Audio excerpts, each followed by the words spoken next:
Meus irmãos, mais uma vez estamos aqui, mais uma segunda-feira, motivo de muita alegria para todos nós, para mim, né, estarmos aqui, né, para aprendermos da palavra de Deus, para crescermos e sempre temos crescido, né, nessa temática que temos feito sobre as verdades essenciais da fé cristã, né? E hoje nós temos um convidado, né, que é o presbítero Iaco. Eu acho que a conexão dele caiu agora, mas eu já vou falando, quando ele voltar, ele é presbítero da nossa igreja, é professor, né, da classe Cecília, que é a classe do templo na nossa igreja, e é um homem muito usado por Deus, tem um conhecimento muito vasto, né, sobre a palavra de Deus, também é responsável pelo CTM, né, da nossa igreja, que é o Centro de Treinamento Missionário, e ele assim, prontamente aceitou o nosso convite de estar conosco, né, nessa noite, falando sobre a continuação do estudo da semana passada, que é sobre o legalismo. Né? Ele vai estar falando sobre esse assunto na noite de hoje, né? Para que nós cresçamos um pouco mais, né, no conhecimento, à luz da palavra de Deus, né, sobre a lei, né? Até na nossa lição tem um esquema, né, que fala do antinomianismo, que a gente falou semana passada, e um legalismo, né, um outro extremo. Então, nós somos, né, gratos a Deus pela vida do nosso irmão Iaco, né, que será o professor dessa noite. Iaco, tu tá no mudo. Eu caí, saí da reunião e voltei. Não, e eu imaginei isso. Ai, Tá meu aqui. Deus. Aí eu continuei te apresentando. Eu continuei te apresentando. Falei, daqui a pouco ele volta Bom, e meu irmão, tá tudo certo. Tá já tudo está certo. apresentado. Ô, Iaco, é Amém. um grande prazer ter você aqui, irmão do coração, né? Que cada conversa com o Iaco é uma aula, né? A gente está sempre aprendendo, né? Não, que Deus, não, ao Senhor seja glória, meu irmão. É isso aí. Amém, amém. Né? E nós aprendemos muito com esse irmão mesmo, né? E humilde, piedoso, né? Servo de Deus, está conosco essa noite para compartilhar, né, da palavra do Senhor.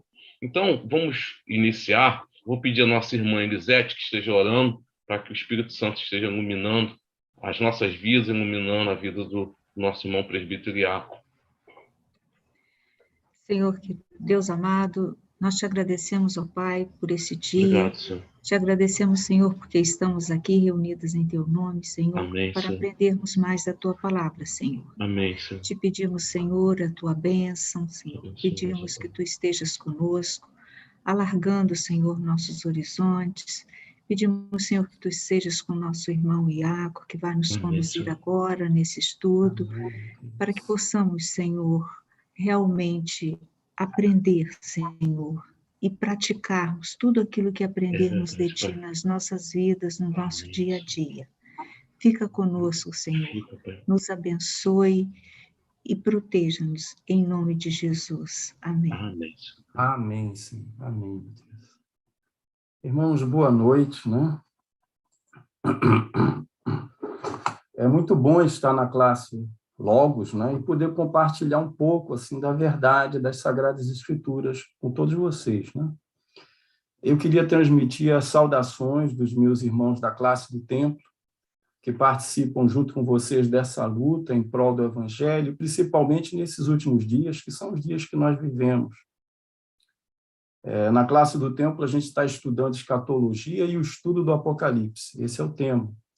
E para nós tem sido uma grande bênção constatar que a segunda vinda de Cristo está mais próxima do que sequer se possa imaginar. E eu tenho orado para que o Senhor abra a visão da sua igreja a cada dia mais a respeito disso, pois o povo de Deus precisa se preparar para se encontrar com seu Deus. Está lá em Amós, capítulo 4, no versículo 12, que diz assim: portanto, assim te farei, ó Israel, e porque isso te farei, prepara-te, ó Israel, para te encontrares com o teu Deus. E o objetivo do Apocalipse, né, do livro do Apocalipse, da profecia do Apocalipse, é revelar o Cristo glorificado à sua noiva, que é a igreja, mas também é de nos preparar para a segunda vinda de Cristo, né? Por outro lado, o nosso tema de estudo nessa noite é diferente. Nós vamos pensar juntos acerca do tema legalismo, que é um tema muito importante para a igreja dos nossos dias. Bom, mas eu queria iniciar o nosso estudo, meus irmãos, falando um pouco sobre uma experiência pessoal. Meus amados irmãos, pela graça de Deus, eu tive a oportunidade de viajar e estar em Israel por 8 vezes. E cada vez que eu estive lá, eu pude ter a alegria de sentir como se fosse a primeira vez. Descobri coisas maravilhosas acerca da palavra de Deus, pude conhecer lugares onde Jesus esteve, né? que me deram uma geográfica, né? do que aconteceu ali, né? Do que a Bíblia relata. A gente pode ver isso claramente quando a gente está lá. E pude perceber o que é e como seria viver como judeu nos tempos do Senhor Jesus Cristo. No entanto, na última vez em que estive em Israel, eu fui sozinho, dentro de uma excursão dirigida pelo pastor Saião, da Igreja Batista Nações Unidas, uma igreja de São Paulo, né? E o pastor Saião é um teólogo conhecido e um hebraísta de mão cheia. Inclusive, ele fala hebraico fluentemente. Quando ele estava na excursão, ele conversava em hebraico com judeus, né? Inclusive nos hotéis onde a gente ficou hospedado. Ora, a excursão ela tinha como proposta conhecer lugares e fatos sobre a arqueologia bíblica de Israel. E nessa excursão, além de podermos contar com a participação ativa do pastor Saião, ele é um teólogo muito abençoado, né? Nós tínhamos um guia chamado Yehuda Horchman. Esse Yehuda Horchman, ele é um judeu, herói da Guerra dos 6 Dias em Israel, e ele é PhD em arqueologia bíblica. E ele se converteu na Terra Santa quando era guia de uma caravana de americanos da Assembleia de Deus. Então, esse homem, certa vez, ele esteve num congresso cristão nos Estados Unidos, onde uma mulher palestrante cristã de uma universidade americana fez uma palestra onde defendia que a igreja devia se pautar apenas no que prescrevia o Novo Testamento, entende? E, em determinado momento, foi concedida a palavra ao doutor Yehuda. Então, este, se dirigindo àquela senhora, lhe perguntou: a senhora é casada? E ela respondeu o seguinte: sim, eu sou casada, mas meu esposo está em nossa casa. E o doutor Yehuda, então, ele continuou e disse o seguinte: pois bem, a senhora vai fazer o seguinte, né? Vai tomar a seguinte atitude agora. Você vai ligar para o seu marido e vai dizer para ele que você conheceu neste congresso um judeu lindinho, simpático, e que resolveu passar a noite com ele. Nesse momento, a mulher ficou assim, ruborizada, indignada com a sugestão, e declarou: o senhor está me constrangendo. Eu sou uma mulher cristã e amo meu marido. Jamais faria isso com o senhor ou com mais ninguém. Então, o doutor Yehuda arrematou: minha senhora, de fato, se na sua Bíblia não tivesse o mandamento de não adulterarás, como a senhora poderia saber que isto é absolutamente pecaminoso? Portanto, as Sagradas Escrituras, elas não prescindem do Antigo Testamento, pois o Novo Testamento está ocultado no Antigo Testamento, e o Antigo Testamento é revelado no Novo Testamento. Ou seja, o que é pecado nas Sagradas Escrituras é pecado, nos afasta de Deus, e ao afastar-nos do Senhor produz a morte. E o que é pecado está descrito tanto no Antigo Testamento quanto no Novo Testamento. Portanto, observe que se tirar o Antigo Testamento das Sagradas Escrituras, todo o fundamento doutrinário, todo o arcabouço teológico do Novo Testamento vai cair, entende? Perceba, eu me lembro de ter conhecido, certa vez, é uma experiência, né, que eu tive quando eu morava em Natal, né, na cidade de Natal. Então, eu me lembro de ter conhecido, certa vez, um presbítero, e esse presbítero era médico, e um médico muito bom. E em conversa com ele me confessou que não acreditava na ressurreição de Cristo. O argumento dele era que quando a pessoa morre, o corpo ele fica absolutamente incapaz de voltar à vida. Então, ele não acreditava na ressurreição de Cristo. Mas, veja, esta é uma doutrina básica da fé cristã. E o apóstolo Paulo chega a declarar que se Cristo não ressuscitou, é vã a nossa fé. 1 Coríntios, capítulo 15, no versículo 17, diz assim: e se Cristo não ressuscitou, é vã a vossa fé e ainda permaneceis nos vossos pecados. Eu também me lembro de outro presbítero que certa vez me confessou que não acreditava no dilúvio, pois o dilúvio seria cientificamente impossível. Mas note que sem o dilúvio, você tira uma pedra fundamental da teologia bíblica que sustenta toda a nossa fé cristã. E o próprio Senhor Jesus se referiu ao dilúvio como um fato verídico e histórico. Mateus, capítulo 27, do versículo 37 ao versículo 39, diz assim: pois assim como foi nos dias de Noé, também será a vinda do Filho do Homem. Porquanto, assim como nos dias anteriores ao dilúvio, comiam e bebiam, casavam e davam-se em casamento, até o dia em que Noé entrou na arca e não perceberam, senão quando veio o dilúvio, os levou a todos, assim será também a vinda do Filho do Homem. Então, Jesus ele considera o dilúvio como fato histórico, como fato verídico, entende? E o dilúvio é importante para entender, é fundamental não só para o entendimento da teologia bíblica, mas ele sustenta a fé cristã. É um fato que, vamos dizer, você não pode negar.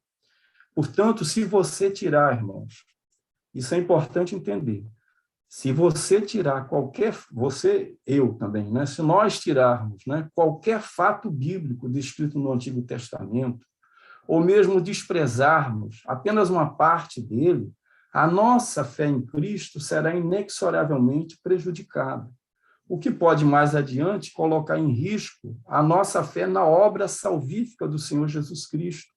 Isso pode acontecer no futuro próximo. Falando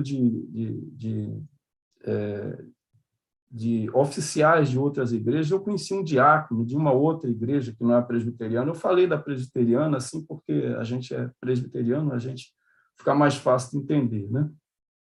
Mas eu conheci um diácono de outra igreja que, uma vez conversando com ele sobre a questão da salvação, ele me confidenciou o seguinte, que ele esperava, né, quando ele falecesse, que o Senhor que o Senhor visse as obras, aquilo que ele tinha feito. E quando o Senhor visse aquilo que ele tinha feito, a vida dele, etc., ele esperava que Deus lhe desse a oportunidade de entrar no céu, entende? Mas nós não somos salvos por aquilo que nós fazemos, nós não somos salvos pela nossa justiça. Nós somos salvos pela fé na justiça de Cristo, pela fé na obra que ele fez na cruz.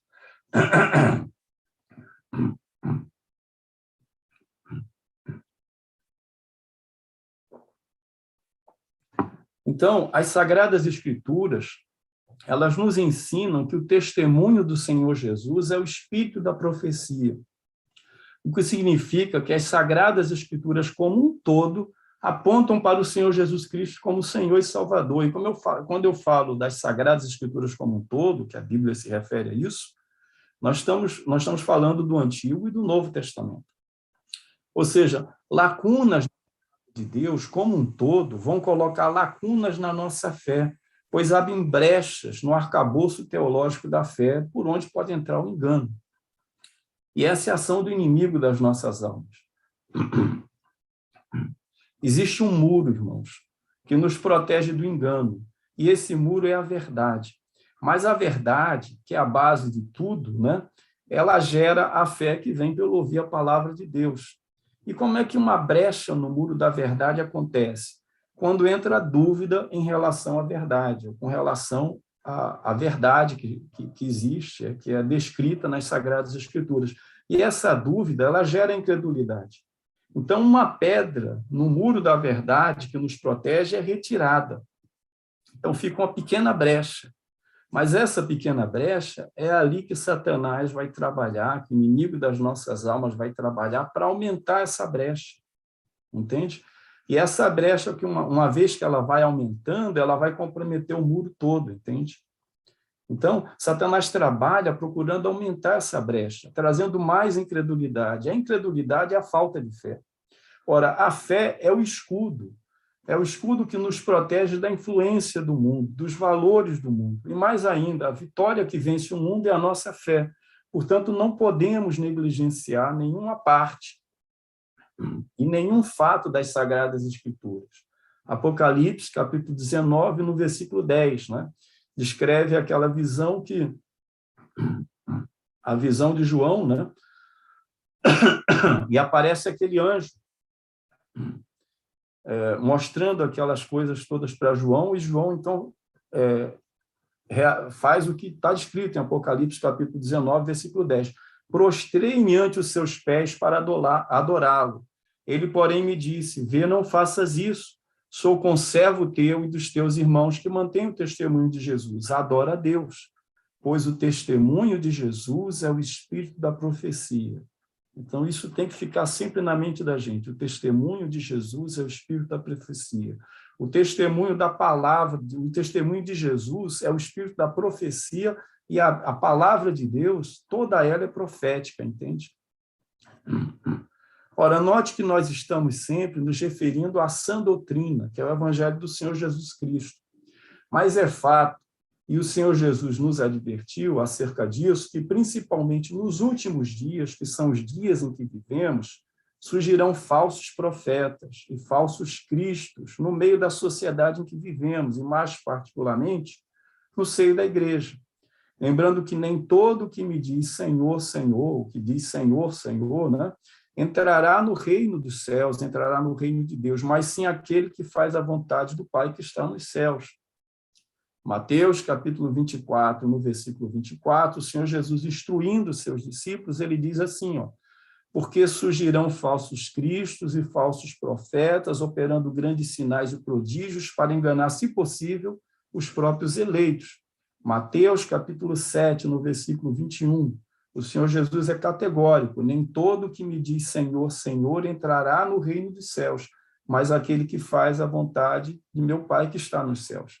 Ora, nós estamos discorrendo sobre a sã doutrina, mas perceba que existe o outro evangelho,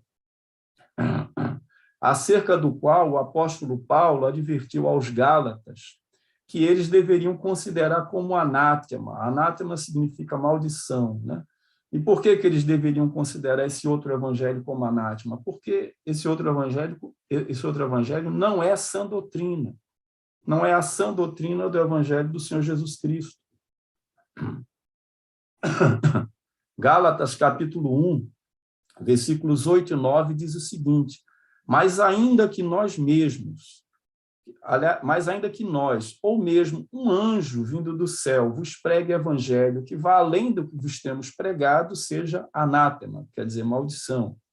Assim como já dissemos, e agora repito, se alguém vos prega evangelho que vá além daquele que recebestes, seja anátema. Note, meus irmãos, que a mensagem é muitíssimo mais importante que a reputação do pregador. Ou seja, o Senhor Deus tem compromisso com a sua palavra e não com a palavra do pregador, seja ele quem for. Mas, continuando, o outro evangelho, ele tem cara de evangelho. Pode até usar passagens das Sagradas Escrituras, e com isso engana muitos que não têm o hábito, né, da meditação e do estudo na palavra de Deus. Mas também engana muitos que, notadamente, ouvem e falam de Deus, mas pouco conhecem ao Senhor.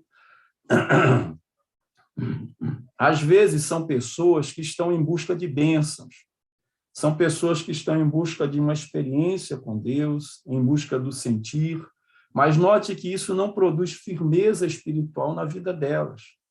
O que produz firmeza espiritual na vida do crente é conhecer ao Senhor.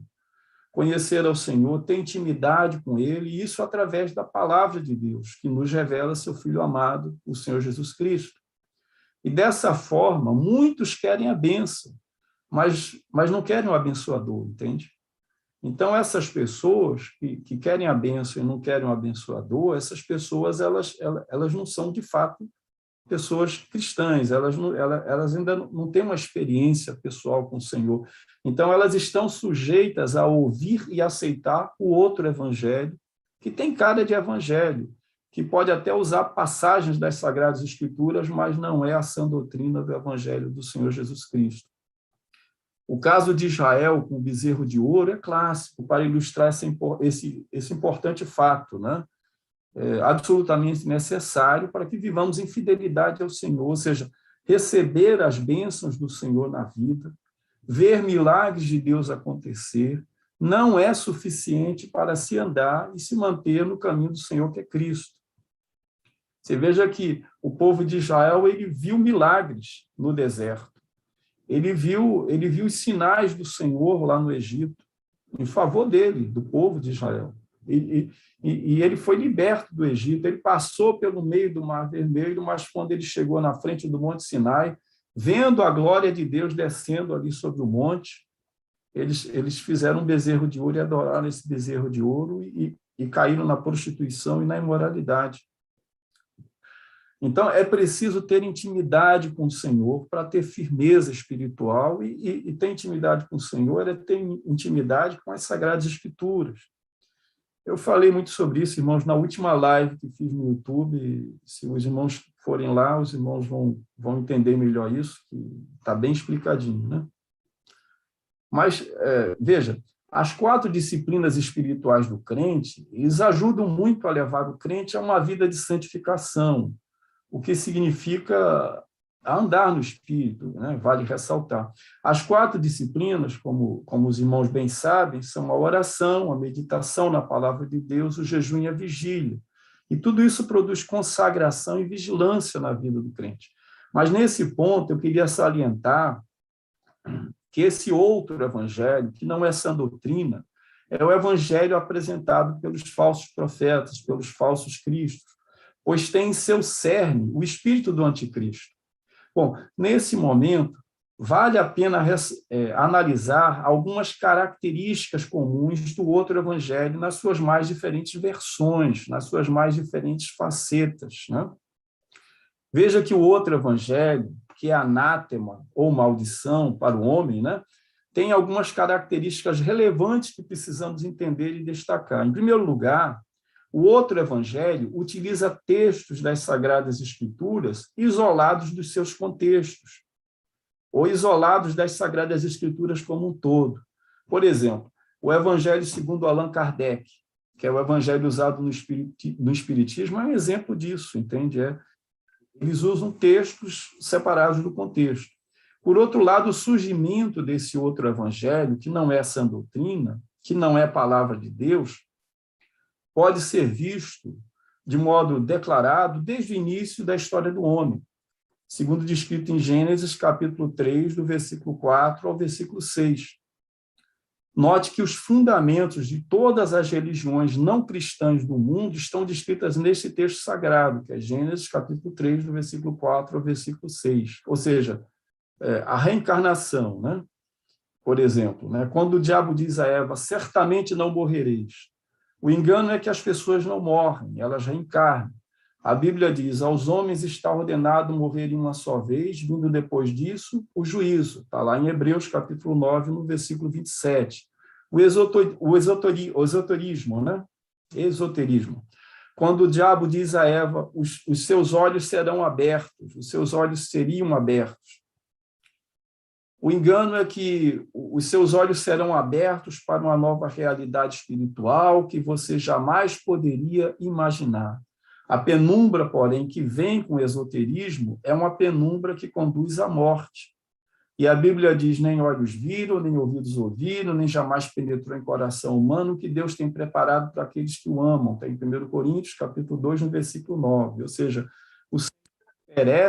o diabo oferece uma mentira, mas o Senhor oferece uma realidade que nem olhos viram, nem ouvidos ouviram, nem jamais penetrou em coração humano o que Deus tem preparado para aqueles que o amam. Nós temos também o panteísmo, que é apresentado nesse mesmo texto, quando o diabo diz a Eva, vocês serão como Deus. O engano é que a natureza é Deus, tudo é Deus, você está na natureza e, portanto, você é Deus. E a Bíblia nos ensina: os céus proclamam a glória de Deus e o firmamento anuncia a obra de suas mãos. Está no Salmo 19, no versículo 1. Ou seja, tudo que existe proclama a glória de Deus, né? De um Deus que existe, mas tudo que existe não é Deus, entende? Então, você vê o engano e você vê a realidade que a palavra de Deus mostra para a gente, né? Nós temos também o relativismo, quando o diabo diz a Eva: vocês serão conhecedores do bem e do mal. O engano é que o bem e o mal coexistem, o bem e o mal coexistem em equilíbrio. Um depende do outro. Se eles não estiverem assim, o universo entra em desarmonia e haverá catástrofes. O exemplo é aquele yin-yang, né? Aquele símbolo do yin-yang. Mas a Bíblia diz: disse Deus, haja luz e houve luz, e viu Deus que a luz era boa e fez separação entre a luz e as trevas. Ou seja, não pode haver jamais comunhão entre luz e trevas, porque o Senhor Deus estabeleceu separação entre a luz e as trevas, o bem e o mal. Pelo contrário, as trevas serão destruídas até que haja a luz perfeita, que é Cristo, reinando sobre todo o mundo. Está lá em Apocalipse, capítulo 21, no versículo 23. E o hedonismo, né? Que o hedonismo é uma coisa muito comum de acontecer hoje, por exemplo, que eu vejo muito na universidade. Eu estou fazendo o curso de alemão-português, né? Português-alemão, ali na UERJ, né? Então, eu vejo muito essa mensagem sendo transmitida lá para os jovens, para aquelas crianças, na verdade, que não têm maturidade nenhuma, né? Então, eles entram lá e os professores ficam transmitindo essa mensagem diretamente e continuamente, né? Então, diz assim, ó: quando Eva olhou para a árvore, viu que a árvore era boa para se comer, agradável aos olhos e desejável para dar entendimento. Ou seja, o hedionismo busca uma vida de sensações e de prazer. E o seu moto mais comum é: não pense no certo e no errado. Isso é ultrapassado. Experimente o novo. Apenas sinta e veja se você gosta, veja se te dá prazer. Segundo Woody Allen, né? O coração quer o que deseja, ou seja, não existe lógica nenhuma nisso. É aquilo que você quer. E se você quer, é o certo. E se você deseja, é o correto. Não interessa o que seja. Então, esse é o lema também do existencialismo de Sartre, do feminismo de Simone de Beauvoir, né? Os quais eram amantes e conhecidos pedófilos, né? E isso também existe no lesbianismo, na ideologia de gênero, na pedofilia, mas a Bíblia diz que o salário do pecado é a morte. Mas o dom gratuito de Deus é a vida eterna em Cristo Jesus, nosso Senhor. Está lá em Romanos, capítulo 6, no versículo 23. E são estes os fundamentos nos quais estão firmadas as religiões pagãs e não cristãs do mundo. Mas, continuando a desenvolver o tema das características do outro evangelho, nós temos uma segunda característica, que é onde nós podemos ver o legalismo. Em segundo lugar, irmãos, note que o outro evangelho, ele procura empoderar o ego do homem. E ele procura empoderar o ego do homem de alguma forma, a respeito da sua própria salvação, a respeito da sua própria justiça diante de Deus, e levá-lo a pensar que a sua justiça própria produzirá méritos para ele, e estes méritos lhe garantirão um lugar no céu por direito, e não pela graça de Deus manifesta no sacrifício vicário do Senhor Jesus Cristo, entende?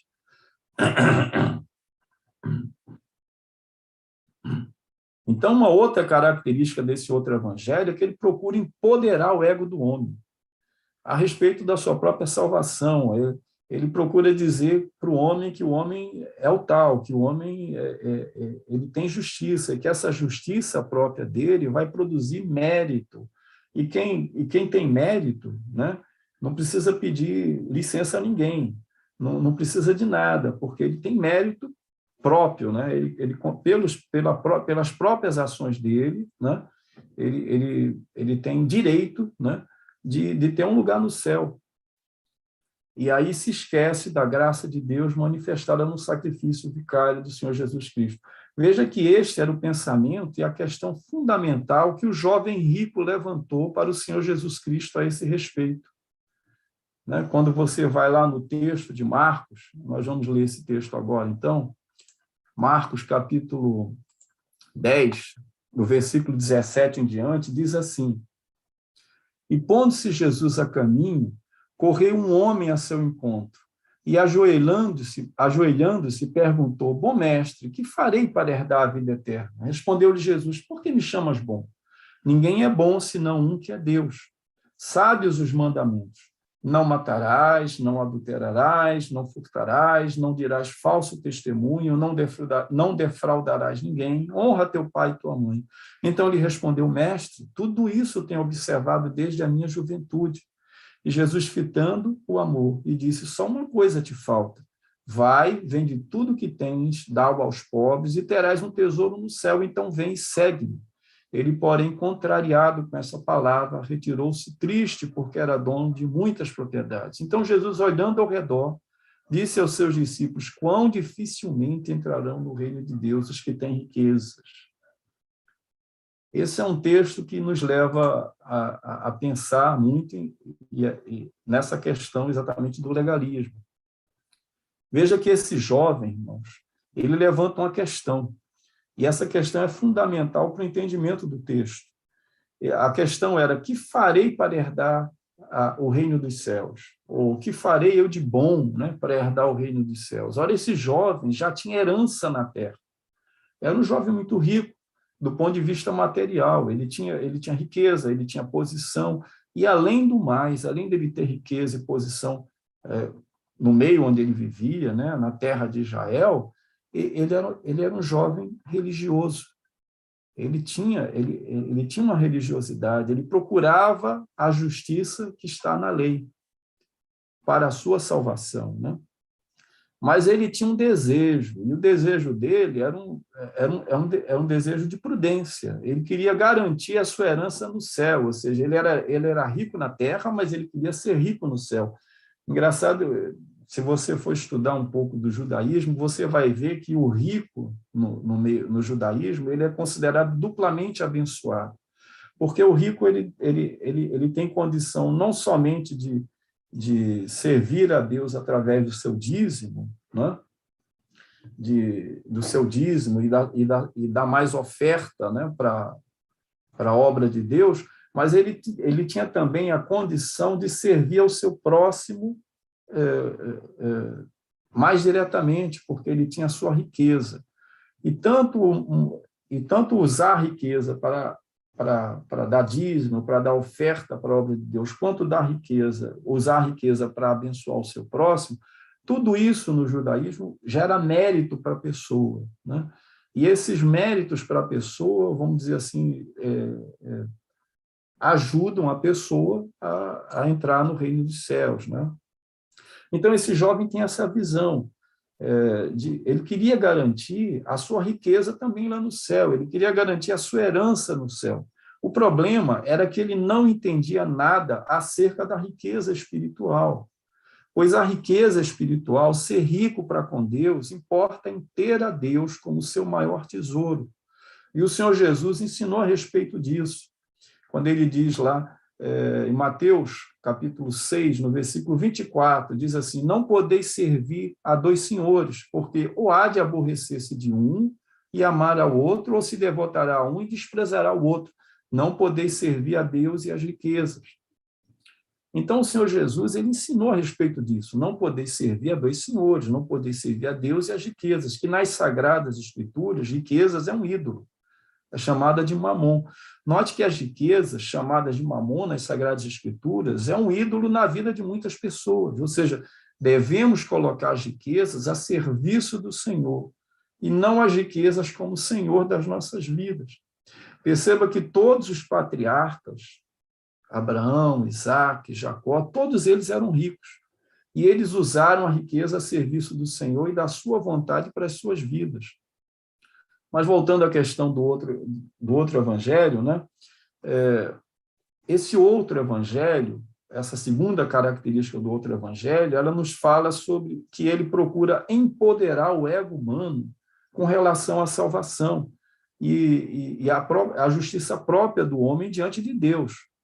E e a mensagem é que essa justiça própria desse homem, né, produzirá méritos, os quais lhe garantirão um lugar no céu.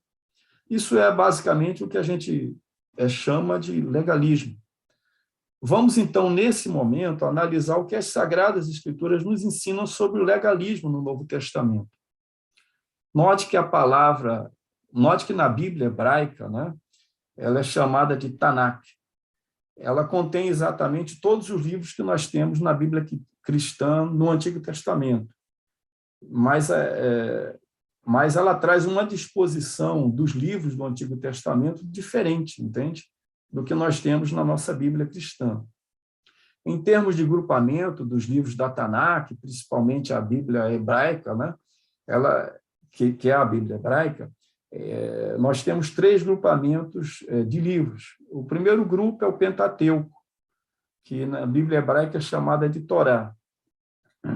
O segundo grupo são os profetas, que na Bíblia hebraica é chamada de Neviim, e o terceiro grupo são os escritos, que na Bíblia hebraica é chamada de Ketuvim. Veja que a palavra Tanakh é formada pelas 3 partes que constituem as Sagradas Escrituras dos judeus, ou seja, Torá, Neviim e Ketuvim, que juntos formam a palavra Tanakh, entendeu? Torá, Neviim, Ketuvim, Tanakh. Mas existe uma outra parte, uma outra lei similar ao outro evangelho, descrito pelo apóstolo Paulo, que é a lei oral. A lei oral, nas Sagradas Escrituras, é chamada de tradição dos anciãos. Jesus se referiu a essa lei oral. Essa lei oral é definida pelos judeus como alguma coisa que os judeus receberam, que Moisés recebeu lá no Monte Sinai, mas que ele não escreveu no Pentateuco, entende? Então, essa lei oral é uma coisa que foi passada oralmente de Moisés para os mestres da lei de Israel. E ela tem a mesma autoridade que as Sagradas Escrituras. Segundo Ana, aí tem um nome aqui dela que eu não consigo ler direito, mas vou tentar. Spixkolsky, né? Ana Spixkolsky, né? Que é uma teóloga judaica, né? Ela diz o seguinte, que a Torá, ou seja, o Pentateuco, né? Base do judaísmo histórico, é a religião do povo judeu, que, em conjunto com os preceitos da Halaká, a Halaká é a lei rabínica, né? Contidas no Talmud, que é a lei oral, e das mitzvot. Mitzvot são as regras de conduta obrigatória, né? Que eles consideram de essência divina, que estão contidas na lei. São entendidas como um todo indissociável, partindo, portanto, do princípio de que ambas foram transmitidas por Deus a Moisés. Os judeus consideram que a lei oral, ou a tradição dos anciãos, tem o mesmo valor e a mesma autoridade das Sagradas Escrituras, ou seja, da Tanakh, e mais particularmente da Torá. Ora, então os rabinos eles criaram uma outra lei, ou seja, não é aquela lei que está nas Sagradas Escrituras, ou seja, a lei que está na Torá, né? que é o Pentateuco. Eles criaram uma outra lei diferente, que é a lei oral. E essa lei tem a mesma autoridade que a Torá, que o Pentateuco. E essa lei é diferente, em algumas partes, ela é muito diferente do que está prescrito nas Sagradas Escrituras. E foi por isso mesmo que o Senhor Jesus ele se insurgiu contra esse estado de coisas, como, por exemplo, no ensino do Corban, que era uma disposição e um entendimento gerado pela tradição dos anciãos, contrário ao que prescrevia a palavra do Senhor. Mateus, capítulo 7, versículo 8 a versículo 13. Diz assim, o Senhor Jesus falando com o povo e com os fariseus: negligenciando o mandamento de Deus, guardais a tradição dos homens, que é a tradição dos anciãos, né? E disse-lhes ainda: jeitosamente rejeitais o preceito de Deus para guardares a vossa própria tradição, pois Moisés disse: honra teu pai e a tua mãe, e quem maldisser seu pai ou a sua mãe seja punido de morte. Vós, porém, dizeis, se um homem disser a seu pai ou a sua mãe, aquilo que poderias aproveitar de mim é corbã, isto é, oferta para o Senhor, então dispensais de fazer qualquer coisa em favor de seu pai e de sua mãe, invalidando a palavra de Deus pela vossa própria tradição, que vós mesmos transmitistes, e fazeis muitas outras coisas semelhantes. Ou seja, essa tradição dos anciãos, né, que era a lei oral, ela criou uma lei diferente da lei de Deus, da lei que estava estabelecida na Torá. Então, essa tradição dos anciãos, ela criou também um outro evangelho, entende?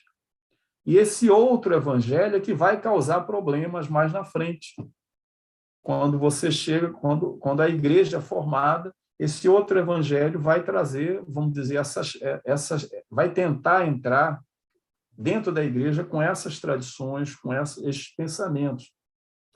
Mas veja que esse outro evangelho ele não se traduz apenas pelo fundamento criado por outra lei. Veja que o ataque desse outro evangelho à sã doutrina pode ser mais sutil e, por isso, mais perigoso para a fé que nos salva e nos leva à santificação quando ele se apresenta ao crente sob a forma de legalismo. Note que o outro evangelho, baseado no legalismo, ele traz elementos da religiosidade judaica que são válidos quando considerados sob a ótica da lei, que é a prática da circuncisão, mas que introduz uma heresia, que vai gerar o outro evangelho, que não é sã doutrina. E a heresia se refere a negar, ou mesmo colocar em dúvida e distorcer o fato de que o sacrifício de Cristo foi completo e perfeitamente eficaz para a salvação do homem. Então, você veja que os judeus que eram legalistas, que estavam dentro da igreja, o que eles queriam, a heresia que eles levantavam, esse outro evangelho que eles levantavam, né, e que trazia dúvidas entre os fiéis, né, principalmente entre os fiéis que eram gentios, né, eles levantavam a questão da circuncisão, diziam o seguinte: olha, vocês precisam se circuncidar para que vocês sejam salvos. Então, na verdade, eles introduziam uma dúvida, e a dúvida que eles colocavam era em cima do sacrifício de Cristo, ou seja, eles diziam que o sacrifício de Cristo não seria completo e perfeitamente eficaz para a salvação do homem, era necessário que as pessoas se circuncidassem também. Então, aliás, foi contra isso que o apóstolo Paulo se debateu com os crentes da Galácia, ao afirmar em Gálatas 4,19 o seguinte: meus filhos, por quem de novo sofro as dores de parto até ser Cristo formado em vós. Ou seja, ele estava sofrendo à distância, né? Porque ele não estava no meio dos Gálatas, da igreja da Galácia, né? Ele estava sofrendo à distância porque aquele povo tinha aceitado ao Senhor Jesus Cristo, e o sacrifício de Cristo foi completo e perfeitamente eficaz para a salvação deles, mas agora eles estavam entrando nessa questão da circuncisão como sendo necessária para a salvação deles, né? Então, Paulo está sofrendo, e ele está sofrendo dores de parto, é como se ele sofresse dores de parto, até ser Cristo ser formado de novo, né? naquele povo que tinha se convertido anteriormente. E, veja, isso estava acontecendo porque alguns homens judeus se intrometeram no meio da igreja e afirmavam que se os crentes não se circuncidassem, não poderiam ser salvos. Ora, a circuncisão é a marca de uma aliança feita pelo Senhor com o homem na sua carne. E esse é um memorial importantíssimo nas Sagradas Escrituras, e, de fato, é essencial para a descendência de Abraão, o pai da fé, ou seja, para o homem que vivia em aliança com o Senhor, na mesma aliança feita com seu servo e amigo Abraão. Note que toda vez que o homem ia fazer as suas necessidades, agora, assim, de uma maneira prática, né? Note que toda vez que o homem ia fazer as suas necessidades físicas essenciais à manutenção da sua vida física, ele tinha, e ainda tem, porque o judeu que é circuncidado acontece com ele tinha e ainda tem a oportunidade de se lembrar que ele tem uma aliança de santificação com o seu Deus. Por quê? Porque essa aliança está no seu prepúcio, está na sua carne, né? Ele olha para baixo e vê, né? E essa aliança envolve o cumprimento de toda a lei para que ele tenha vida e vida eterna. Isso para a pessoa que ainda não tem Cristo, né? O judeu que não é convertido, né? Por outro lado, o Senhor Jesus, ao celebrar a festa judaica da Páscoa, ele cumpre as profecias do Antigo Testamento, transforma a Páscoa em Santa Ceia, que é uma festa cristã, e é um memorial também importantíssimo para nós, acerca de tudo o que o Senhor fez por nós e o que nos deve deixar alegres. Mas veja, esse memorial da Santa Ceia também é uma instituição de uma nova aliança, segundo descrito em Jeremias, capítulo 31, do versículo 31 ao versículo 34. Essa profecia de Jeremias falava de uma nova aliança que o Senhor faria com o seu povo. E essa aliança não seria mais no prepúcio, essa aliança seria no coração. Então, a instituição da Páscoa não somente fala sobre aquilo que o Senhor Jesus fez por nós, né? A salvação que ele nos trouxe, mas nos fala sobre essa nova aliança que nós temos com ele, que estava descrita, que estava prevista em Jeremias no capítulo 31, versículo 31 ao versículo 34. E essa nova aliança, em tudo superior à antiga aliança que o Senhor fez com o seu povo de Israel, ela tem uma marca, né? A marca da antiga aliança estava no prepúcio de todo homem, né? Agora, essa marca que estava no prepúcio de todo homem, ela vai subir do prepúcio para o coração do homem, pois a lei do Senhor está doravante no coração do homem. Mateus, capítulo 26, do versículo 28, diz assim: porque isto é o meu sangue, o sangue da nova aliança, derramado em favor de muitos, para a remissão dos pecados. Jeremias, capítulo 31, versículo 31 a 34, que nos fala dessa profecia, diz assim: eis aí vem dias, diz o Senhor, em que firmarei nova aliança com a casa de Israel, com a casa de Judá, não conforme a aliança que fiz com seus pais, no dia em que os tomei pela mão para os tirar da terra do Egito, porquanto eles anularam a minha aliança. Não obstante, eu os havia desposado, diz o Senhor, porque esta é a aliança que firmarei com a casa de Israel depois daqueles dias, diz o Senhor. Na mente lhes imprimirei as minhas leis. Também no coração lhes escreverei. Eu serei o seu Deus e eles serão o meu povo. Não ensinará jamais cada um ao seu próximo, nem cada um ao seu irmão, dizendo: conhece ao Senhor, porque todos me conhecerão, desde o menor até o maior dele, diz o Senhor, pois perdoarei as suas iniquidades e dos seus pecados jamais me lembrarei. Então veja que a marca da aliança, meus irmãos, ela se move durante toda a história bíblica. Na primeira aliança, após a queda do homem, que foi a aliança que o Senhor fez com Noé, a marca foi colocada no céu, na forma do arco do Senhor, que é o arco-íris. Na segunda aliança, que foi feita com Abraão, a marca desce do céu para a terra e é colocada no prepúcio do povo de Deus.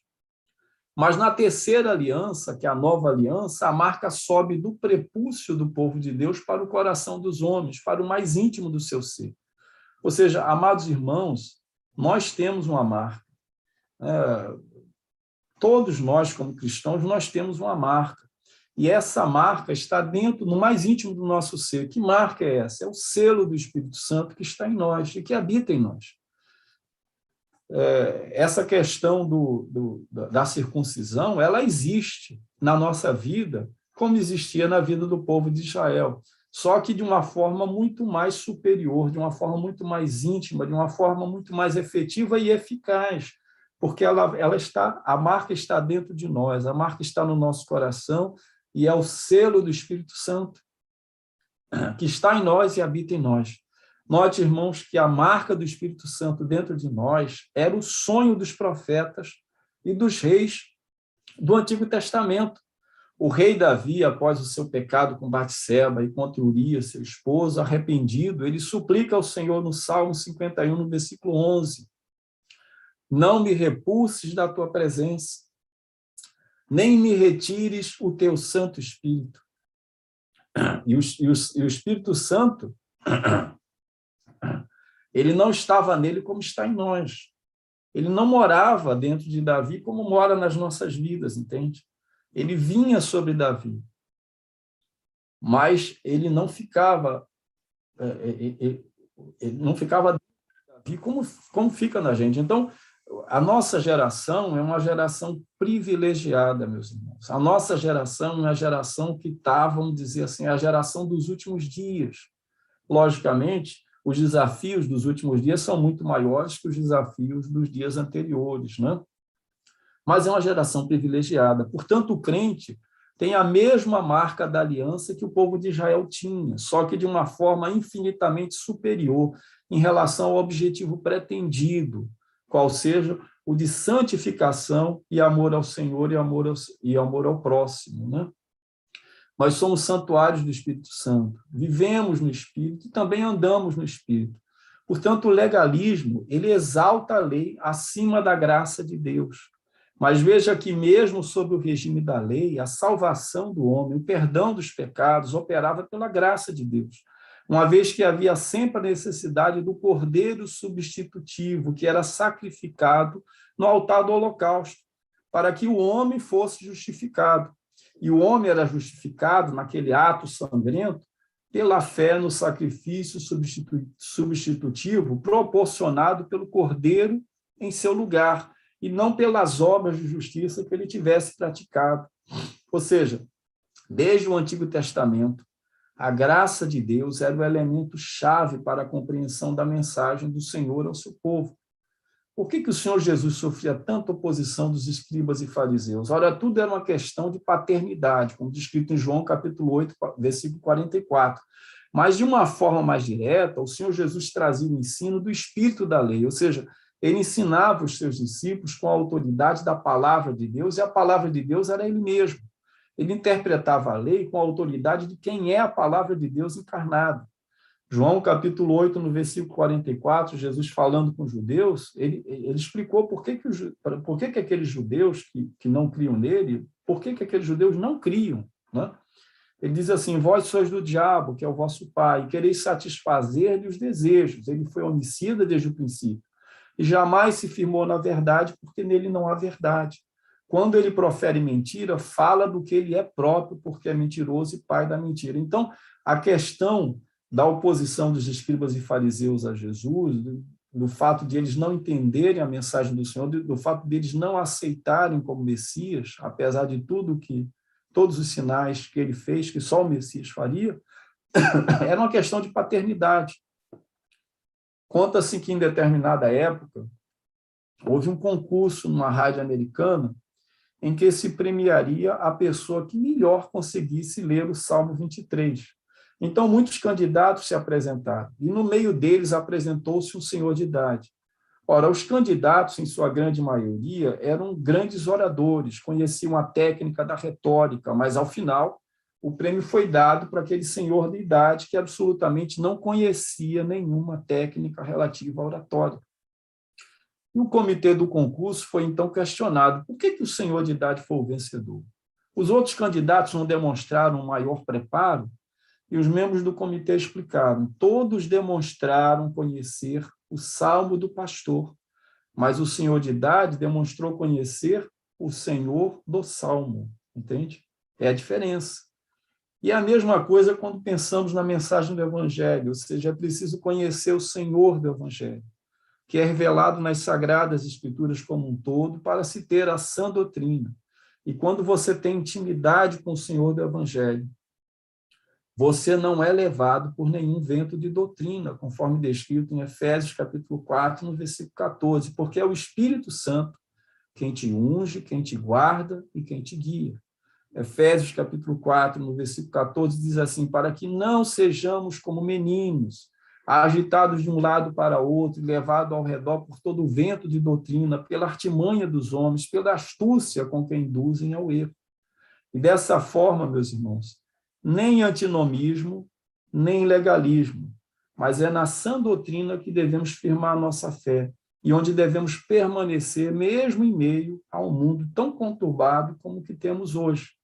Em oração para que o Senhor faça prosperar nas nossas vidas toda a sua boa, agradável e perfeita vontade, para que possamos ser encontrados, e que possamos, né, ser encontrados fiéis naquilo para o que o Senhor nos ordenou a fazer na sua obra. E ao eterno Deus, que é o nosso santo, santo, santo, santo, santo, né, que é o Senhor, o nosso Senhor e Salvador, né, a Ele seja a glória, agora e para sempre. Amém, meus irmãos. Bom, agora, caso os irmãos queiram fazer alguma pergunta, estou à disposição. Em nome de Jesus. Não sei se eu falei muito, mas eu tentei explicar, basicamente, razoado em cima da questão do legalismo. Foi ótimo. Estamos à disposição. E quem também puder responder, quem souber responder a pergunta. Eu gostaria de... Iago, presbítero Iago, boa noite a todos. Desculpe o atraso, vou confessar o meu pecado aqui. Fiquei tranquilo, porque o presbítero Adib ontem me deu a dica. Disse, não, eu não assisto ao vivo, não, eu assisto depois de madrugada, estou sem sono. Estou assistindo, se o Adib está assistindo de madrugada, né, estou na lista. Mas não foi minha intenção, e eu gosto muito, presbítero, gostei muito da oportunidade agora de falar isso, de confessar isso, e eu assistia muito às tuas aulas. Eu não podia assistir ao vivo quando era no templo, porque eu estava na classe de integração, e deve ser assim um problema de quase todos.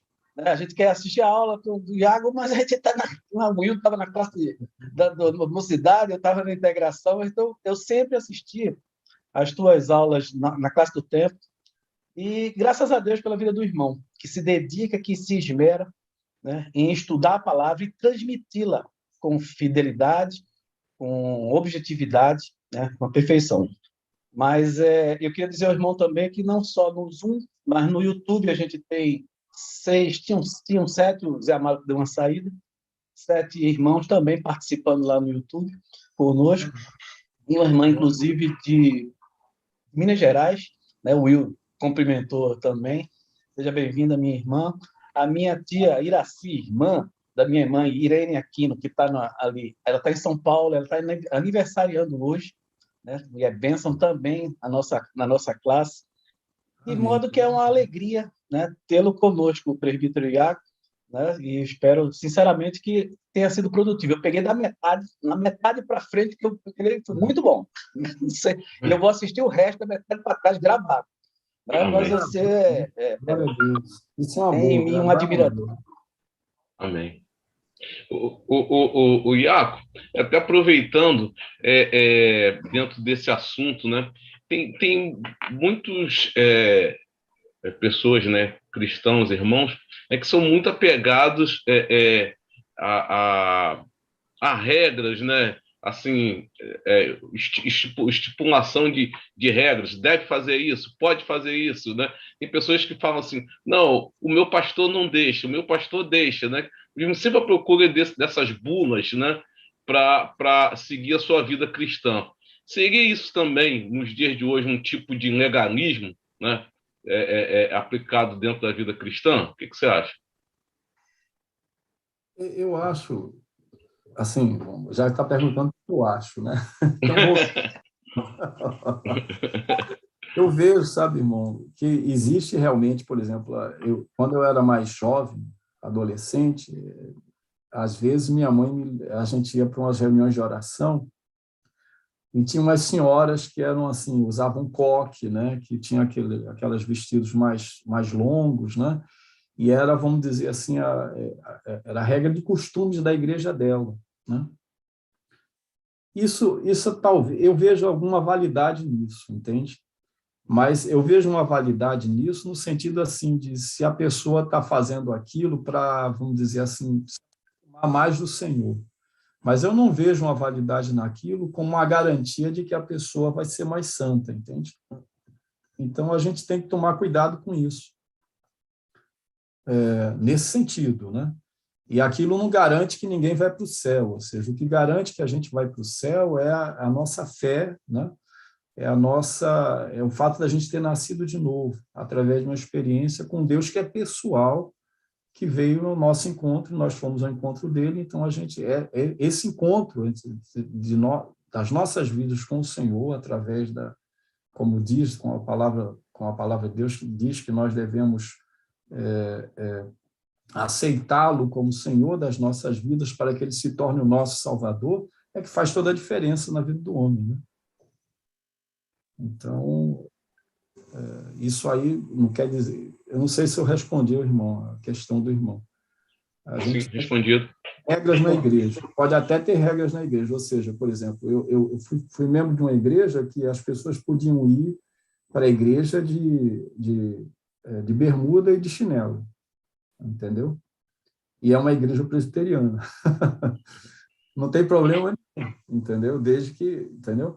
Mas existem outras igrejas que não aceitam. Por exemplo, a catedral eu acho meio difícil as pessoas chegarem lá de bermuda e chinelo. Até pode ser até que um visitante vá, mas as pessoas normalmente não vão. Mas essa não é uma regra que se estabelece para todo mundo, né? Então,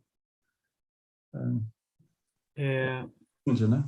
Presbítero, pegando um gancho na aula que a gente teve na semana passada, quem deu a aula foi o presbítero Maurício, e ele falou sobre o antinomismo. Eu percebo assim que esse contraste, né, antinomismo, legalismo. O antinomismo ele é mais voltado para o ensino errado das escrituras, né, que é a questão que se aproxima muito do liberalismo teológico, né, onde você realmente abre mão de muita coisa que o ser humano julga ser impossível, como, por exemplo, os milagres, como quando a pessoa coloca a ciência ou aquilo que ela acha em um patamar superior às escrituras, né? Aí a pessoa incorre no erro de selecionar os textos conforme o seu gosto. Agora, no legalismo, eu percebo assim que é uma coisa que está todo mundo sujeito, né? Mesmo aqueles que um dia aceitaram a Cristo, nós, infelizmente, mesmo depois de aceitar Cristo, nós continuamos com a nossa natureza pecaminosa e a gente tem possibilidade, infelizmente, por causa do nosso coração orgulhoso, de achar que a nossa caminhada em obediência a Deus produz, coloca a gente num patamar elevado, né? Na caminhada com Deus, e às vezes, erroneamente, acharmos que essas coisas são o Evangelho, que a obediência estritamente aos mandamentos de Deus, isso é o Evangelho, quando na verdade não é, né? O que é o Evangelho é o sacrifício de Cristo na cruz, é o fato de ele ter morrido pelas nossas vidas e nós, em resposta, em gratidão a Deus, sermos obedientes à vontade de Deus. Aí muda completamente a maneira como você vê a lei de Deus, que é boa, perfeita e agradável. Eu achei muito legal o seu início da aula, falando que algumas pessoas entendem o Antigo Testamento como sendo algo ultrapassado, que agora só o novo, né, tem que ser obedecido. E uma pessoa que diz isso, ela não entendeu que a graça de Deus ela se manifesta desde Gênesis até Apocalipse. Isso. Então, a graça de Deus é aquilo que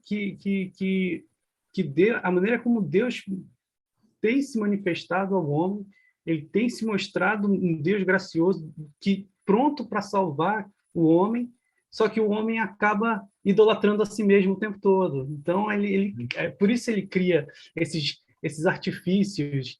E é aí que a gente vê, por exemplo, essas questões aí sobre o chinelo, a bermuda, tudo é patologia de comportamento, né? Tipo assim, o que são isso? Invenções humanas, que não dizem, que não tratam do evangelho verdadeiro, né? Eu penso assim que tanto o antinomismo quanto o legalismo, eles partem do coração orgulhoso do ser humano, né? É verdade. Permita fazer uma colocação em cima do que o irmão falou, é que quando a gente estava estudando escatologia, né, na classe do templo, ficou claro uma coisa quando a gente, em relação ao dia do juízo final, né, que é o julgamento do grande trono branco. é que os homens eles vão ser julgados diante de Deus de acordo com as suas obras.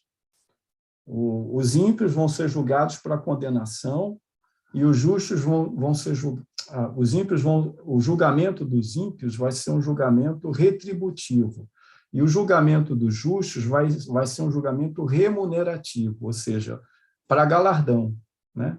Os justos eles vão estar salvos, eles vão ser julgados para galardão. E os ímpios já estão condenados, eles vão ser julgados para retribuição, ou seja, penas maiores ou penas menores, né? Mas uma coisa que a gente precisa ficar claro, porque a lei ela sempre trabalha em cima das obras, né, que produzem justiça, que produz mérito, etc., aquele negócio todo. E uma coisa que precisa ficar clara para a gente é que a fé ela produz obras, né?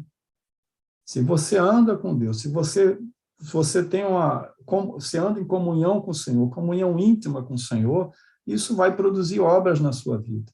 E essas obras elas vão produzir galardão para você no futuro, ou seja, no reino por vir, né? no mundo por vir, ou seja, nos novos céus e nova terra onde habita a justiça. Então, uma coisa está vinculada à outra. Agora, o que está errado é as pessoas quererem ter obras. Quer dizer, o legalismo fala isso, né? Você precisa de obras independente da fé, ou seja, as suas obras vão te garantir que você vai ter um lugar no reino dos céus. Não é isso. Não é isso. Eu acho que isso acontece num nível inconsciente, às vezes, né? Às vezes você vem caminhando bem, entendeu a mensagem do Evangelho, e aí, no meio do processo, do convívio, acaba se perdendo, né? E aí é a hora que Deus traz geralmente é uma queda que vem, né? Que a pessoa tá toda orgulhosa, achando que tá obedecendo a Deus, que tá tudo ok, aí vem a queda. Para a pessoa dizer, não é pelas obras não que você é salvo. É verdade. É por aí, irmão. É por aí. Esse é o entendimento. À luz da palavra de Deus, eu gosto de tomar como exemplo alguns testemunhos, né? E o testemunho do ladrão da cruz, para mim, é decisivo em relação a legalismo, né? Danonismo, e em relação principalmente à graça, né? Ao tamanho da graça, né? Que alcançou aquele homem ali, pecador convicto, um criminoso, né? Um réu confesso, estava ali, né? E alcançou aquela graça sem nenhum cerimonial, não deve ter cumprido lá rito nenhum, de nada, muito pelo contrário, estava ali pendurado naquela cruz por justiça, né? Assim, e alcançou a graça, né? Quando eu estiver lá no céu, vou dar um abraço desse irmão lá em cima, porque ele me tranquiliza em relação às obras. Não nos livra da responsabilidade das boas obras, é verdade. Né? Porque Efésios 2, 8 e 9 vai dizer que pela graça nós somos salvos, mediante a fé, isso não vem de vós, é dom de Deus, não de obras. Né? Mas pelas boas obras de Deus, está dizendo que a gente foi de antemão preparou para que andássemos nela. Então, assim, é o que o irmão falou e eu reitero aqui. Né? A graça que nos alcançou nos impulsiona para as boas obras que, de antemão, o Pai já preparou que andássemos nela. Né? Então, só reiterando. É isso mesmo, glória a Deus. Eu acho que você falou tudo, presbítero. Aí a pessoa fica sem falar nada, porque você falou tudo. Então vamos começar de novo. Ele falando de novo, para ver se eu ganho bravo, porque eu só peguei metade. Estou brincando. Mas normalmente as aulas do Iago pode conversar à vontade, à noite. As aulas do Iago são assim mesmo, são contundentes. Não há o que der. Você só vai dizer amém, amém, amém, amém, amém. Ele esmiuça mesmo. E graças a Deus por esse dom que Deus deu a ele. Eu estou sentindo falta da pergunta de $1 milhão. De $1 milhão? Reverendo o Iago André. não sabe, ele não tá a par. É o reverendo Reverendo André. André. Ele sempre participa, ele sempre dá aquela pergunta espinhosa, que diz que é pergunta de $1 milhão. Aí metade da aula é a discussão da pergunta. O reverendo André, acho que ele passa, vamos dizer assim, antes, ele prepara um estudo e fica passando 3 dias pensando numa pergunta espinhosa para a gente ficar discutindo, né? É verdade.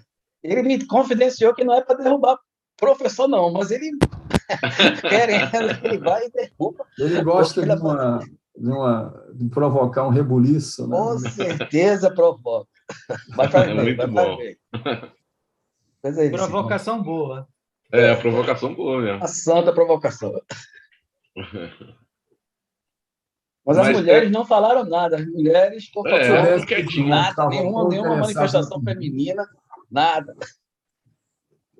Mas da próxima vez, se eu voltar uma próxima vez, já vou começar com a pergunta de $1 milhão.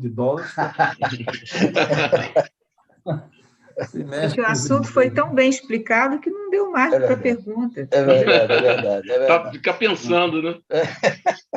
É verdade. Eu tenho certeza que quando os irmãos assistirem de novo, se forem assistir de novo, né, a gravação, outras questões vão surgir. Né? Sim, sem dúvida. Se vocês tiverem alguma dúvida, vocês podem mandar para mim, ou por escrito, ou participar, ou perguntar. Sei lá, a gente pode marcar um outro horário. Fica à vontade. Eu tenho meu e-mail também, né? Eu tenho o WhatsApp. Anota aí meu telefone, qualquer coisa. A gente passa no grupo. Então pronto. No grupo, que aqui fica aberto. Hein, Iaco, um exemplo que eu gostei muito foi logo no início da aula, que tu falou lá, daquele...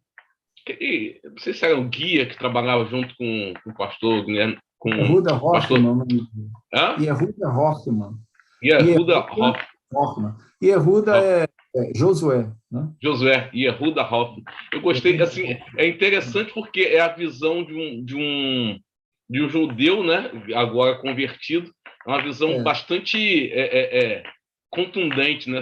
Sobre como é crer, né? Eu achei interessante o exemplo da experiência dele. A gente não pode descartar o Antigo Testamento, não. Pelo contrário. Se você for a Israel, eu não sei quantos irmãos foram a Israel aqui, se algum de vocês já foram a Israel, mas eu aconselho que vão, entendeu? Vão, arrumem uma excursão, quem vai a primeira vez, e vão para Israel. E vão conhecer os lugares bíblicos. Você vai ter uma outra visão das Sagradas Escrituras, porque ela vai ganhar cor, entendeu?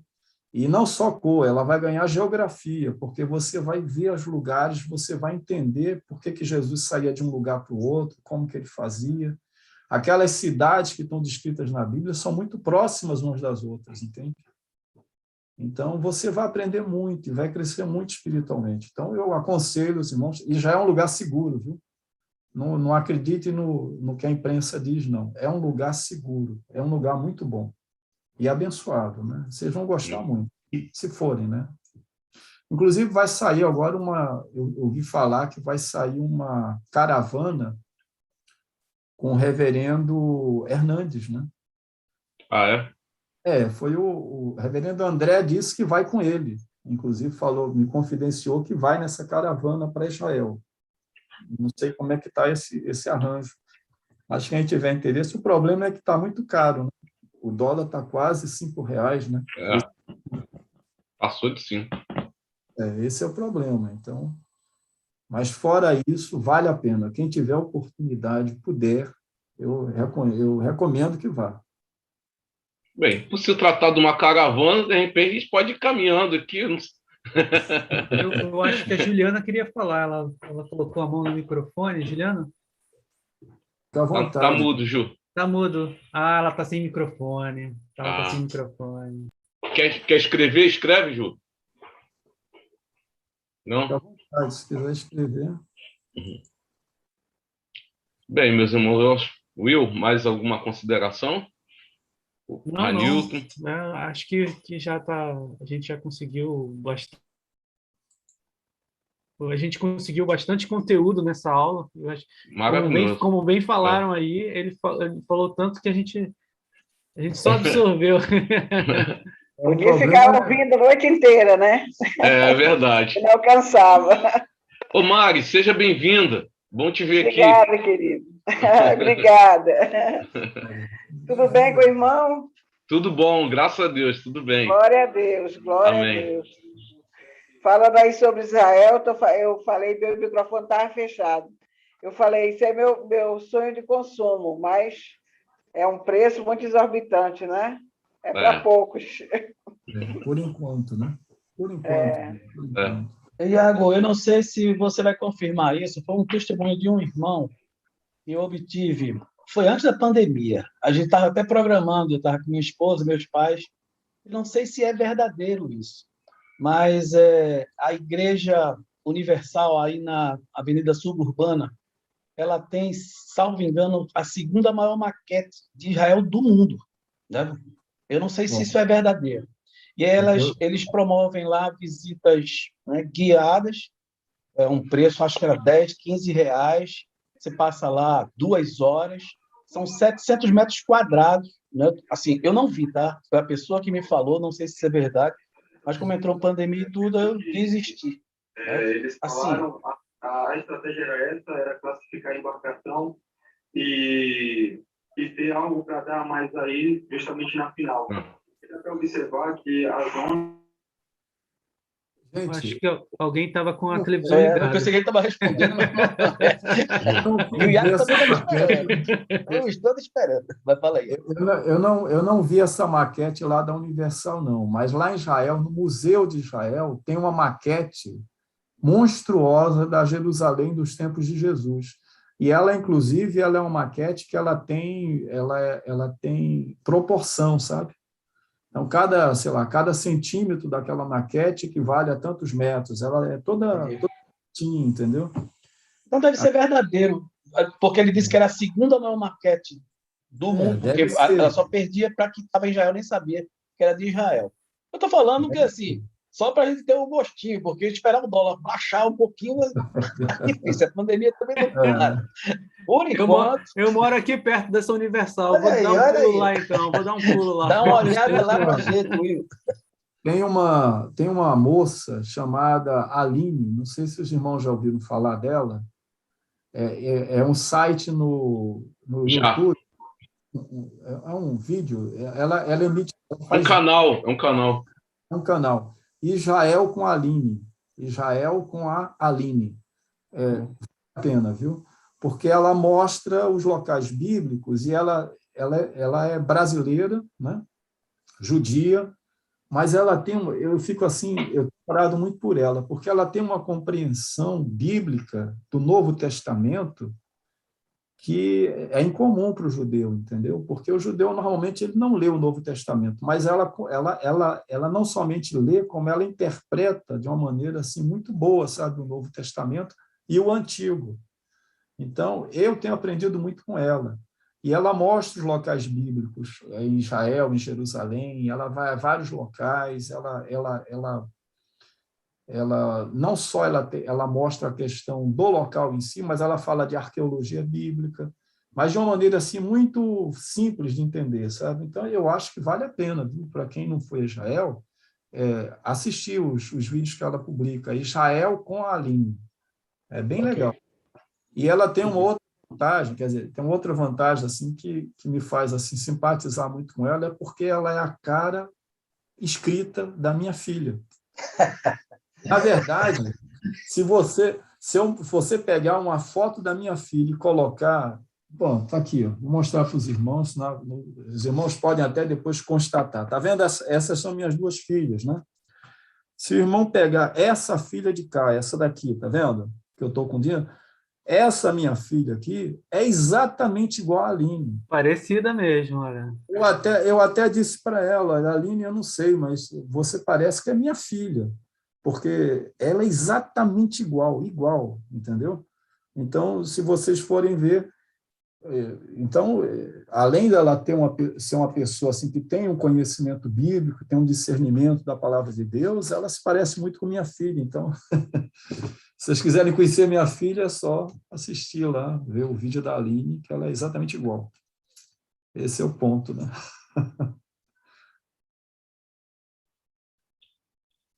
Ok, meus irmãos? Então, Ok. Ok. Pode Will, concluir. é contigo. Comigo? Que isso?